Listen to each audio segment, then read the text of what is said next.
International, le géant du commerce en ligne Amazon s'est excusé vendredi 2 avril auprès d'un élu américain pour avoir nié l'existence d'une pratique à laquelle sont parfois forcés ses employés, uriner dans des bouteilles en plastique.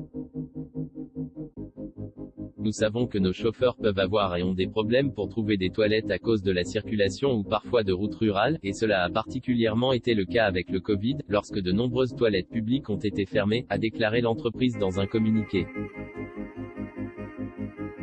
La polémique a démarré la semaine dernière, par un tweet d'un élu démocrate à la Chambre des représentants, Mark Pocan.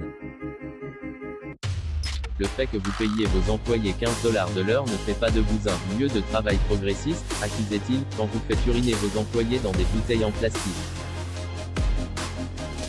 Un compte officiel d'Amazon avait alors directement répondu à l'élu sur ce même réseau social: vous ne croyez pas vraiment à cette histoire de pipi dans des bouteilles, quand même? Si c'était vrai, personne ne travaillerait pour nous. Mais plusieurs médias avaient par la suite rapporté de nombreux propos d'employés témoignant de l'existence de cette pratique, par ailleurs pas nouvelle. Fin mars, le média The Intercept avait également affirmé s'être procuré des documents internes attestant qu'elle était bien connue des responsables de l'entreprise. Les témoignages pointent notamment le manque de temps pour aller aux toilettes à cause du rythme de travail imposé par Amazon. Nous devons des excuses aux représentants Pocan, a déclaré l'entreprise dans son communiqué. Le tweet était incorrect. Il ne prenait pas en compte notre grand groupe de chauffeurs, et se concentrait à tort sur nos centres de distribution, où les employés peuvent s'éloigner de leur poste de travail à tout moment, pour se rendre dans les dizaines de toilettes à leur disposition. Le problème concernant les chauffeurs d'Amazon est ancien, et généralisé à toute l'industrie, a poursuivi l'entreprise. Nous aimerions le résoudre. Nous ne savons pas comment, mais nous allons chercher des solutions, a-t-elle promis. Les chauffeurs, seuls concernés? Ces excuses n'ont cependant pas satisfait la plupart de leurs interlocuteurs. Car si Amazon a reconnu les faits dénoncés pour les chauffeurs, elle a exclu que les salariés travaillant en entrepôt soient concernés.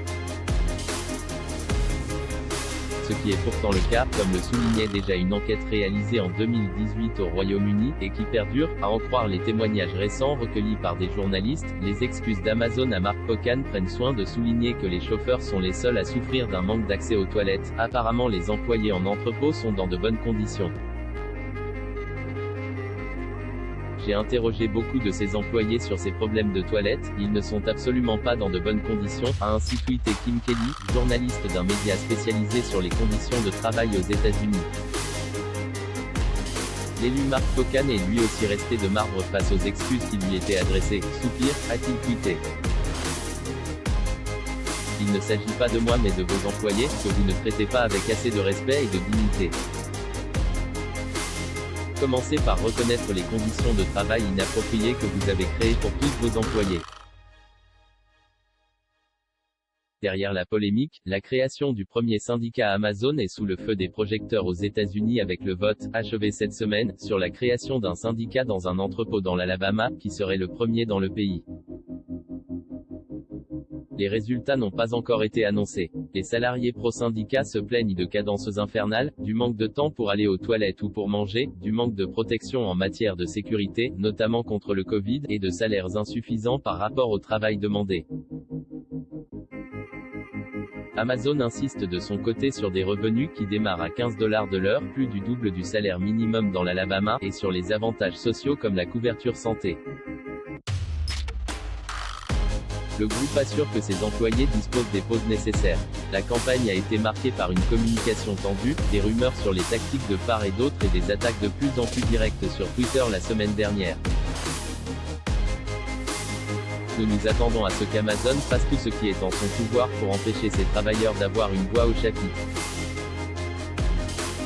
Ils ont montré qu'ils étaient capables de tout, a déclaré Joshua Brewer, le président local du RWDSU, le syndicat national de la distribution, NDLR, à l'AFP lundi.